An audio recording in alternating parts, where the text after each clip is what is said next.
Ya, aku kebetulan siap-siap lagi mau ketemu tadi. Sebentar aku panggilin ya. Ya, oke ya. Itu Oza, manajernya Yogi. Hai fashionista. Di Look Good with Dave Hendrik kali ini saya akan mengajak Anda untuk menyimak obrolan saya dengan sahabat saya, fashion designer yang belakangan sedang banyak dicari orang, Yogi Pratama di butik barunya. Cakep ya butiknya?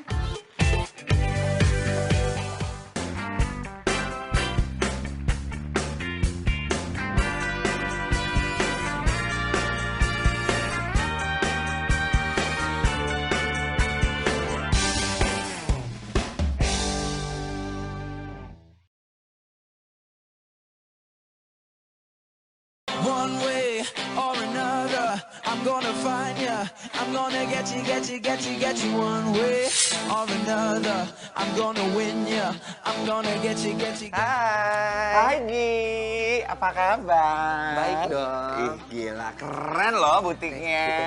Duduk. Ini baru pertama kali saya fashionista hadir di butiknya Yogi Pratama ini. Iya dong? Kan pertama kali kesini belum jadi sekece ini. Belum. Iya kan? Belum. Jadi ini apa nih, Gi, tema dekorasinya? Kalau tema sebetulnya, kalau konsep, aku tuh bikin butiknya senyaman mungkin seperti orang tuh berada di rumah. Cuman mungkin dibuat agak seperti rumah di luar negeri. Ya mudah-mudahan bisa sampai pesannya, biar feel-nya lebih nyaman. Oke. Gitu. Feel-nya lebih nyaman, tapi kalau saya ya fashionista, kalau lihat butik gitu ya, pengennya nyampe ke butik lihatnya baju. Nyampe di butiknya Yogi, aku belum lihat ada bajunya, Gi. Gini, kalau misalkan nyampe di, kenapa kita di sini nggak ada bajunya? Karena ini sih menurut aku ya, menurut aku kalau misalkan kita pergi ke sebuah butik, apalagi made by order, yang custom made, kalau dia dibuat ada bajunya, ya satu sebetulnya itu memudahkan tamu. Tapi kalau aku lebih prioritas nyamannya dulu. Berada di tempat kita bikin bonding dulu, ikatannya dulu ada, ngobrol, kita tahu kliennya kayak apa, baru kita mulai diskusi bajunya. Jadi biar sampai di sini tuh kesan pertama yang mereka nyampe, mereka relax dulu. Karena kalau bajunya banyak pilihan, sebetulnya itu makan waktu dan menurut aku tuh nggak efisien. Itu menurut aku. Oh, karena anyway juga bajunya Yogi Pratama itu made by order. Yes, Oke. betul. Kalau made by order itu bahasa fashionnya sama kayak ini nggak sih, Gi? Apa tuh? Kutur? Enggak. Apa bedanya, Gi? Gini, kalau kutur sendiri, kutur itu adalah busana yang dikerjakan mayoritas atau banyak waktu dengan tangan sebetulnya. Kalau kutur tapi juga bisa jadi itu bikin size langsung ke kliennya sendiri. Kalau menurut aku sih di Jakarta, menurut saya ya, di Jakarta kutur sendiri tuh mungkin udah ada. Hanya nggak bisa diartikan secara langsung gitu menurut aku, karena kutur itu kan prosesnya dari mulai bahannya hingga bajunya itu semua punya proses pengerjaan tangan, sedangkan banyak desainer di Indonesia yang bahannya kan udah jadi. Kalau kutur sejati tuh even bahannya aja tuh bikin ada proses tangannya gitu. Proses tangannya tuh udah pasti ada, karena biasanya bahan sendiri yang polos itu harus diolah. Gitu. Jadi bajunya Yogi Pratama yang saat ini sedang mewarnai hampir semua pengantin di Jakarta dan di Indonesia itu kamu nggak bilang itu kutur tapi made to order. Yes. Gitu. Karena berat kalau kutur kayaknya kesannya tuh saya sendiri punya tanggung jawab yang kalau kutur tuh kayaknya terlalu berat aja. Oke. Nah Gi, kalau boleh jujur sama fashionista di rumah, semenjak kapan lo merasakan bahwa nama lo sebagai seorang desainer itu semakin menanjak dan akhirnya sampai di titik dikenal orang? Sejak kapan? Kalau sejak kapan sebetulnya aku merasa dikenal orang mungkin. Beberapa kali kita pergi ke tempat-tempat umum, mungkin ada yang sebut-sebut namaku atau gimana. Itu Yogi itu gitu ya? Cuman akunya sendiri mungkin biasa aja. Karena aku percaya kalau setiap sesuatu objek itu kan ada masanya. Aku lebih baik dikenal orang dalam waktu yang lama ketimbang dikenal orang yang terkenal banget. Kalau aku tuh gitu. Jadi mungkin waktunya mungkin sering kali ya. Iya, yes. Kalau rentang waktu tahun, 2 tahun belakangan ini, 3 tahun belakangan ini, 4 tahun belakangan ini? 2 tahun belakangan ini.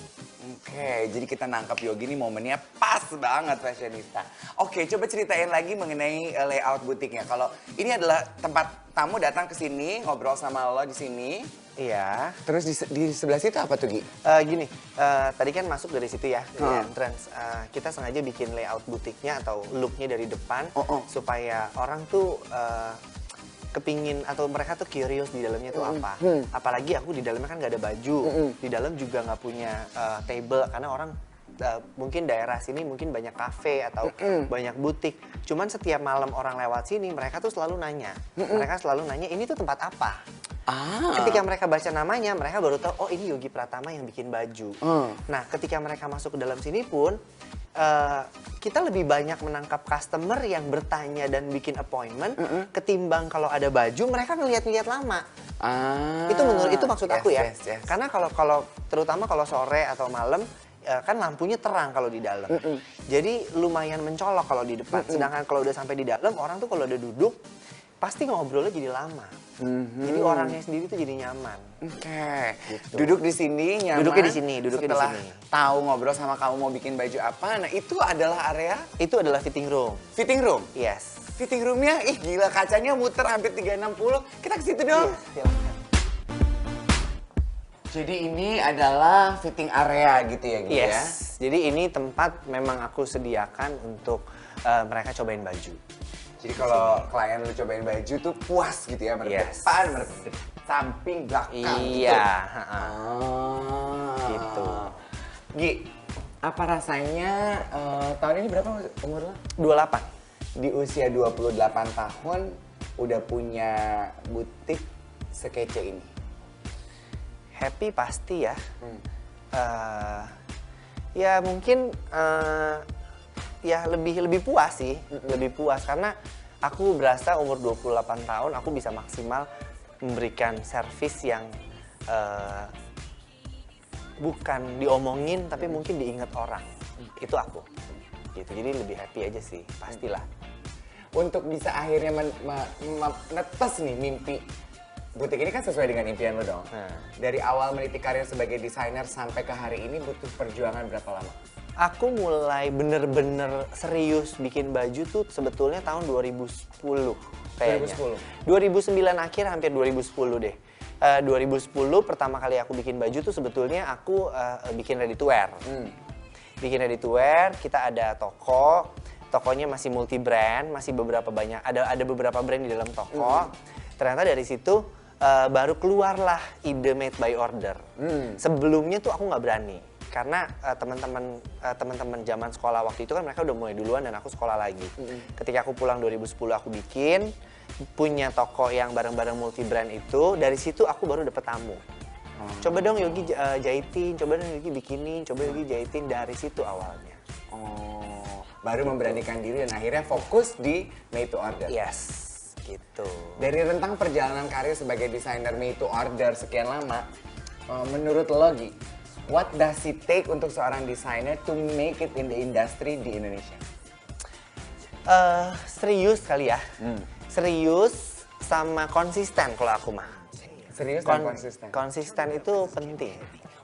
Karena pegangan kita nih, pegangan tim Yogi Pratama itu adalah sales up and down.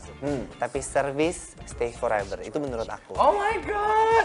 Sales up and down. Yes. Tapi service itu forever. Stay forever. Aduh, that's a quote! Aku gitu sih feelingnya. Astaga! Sales up and down, tapi service last forever. Kece banget itu, Gi. Ini lantai 1, di lantai 2 apa? Kalau lantai 2 produksi. Produksi. Produksi. Boleh nggak kita Boleh, ngintip? boleh. Gila.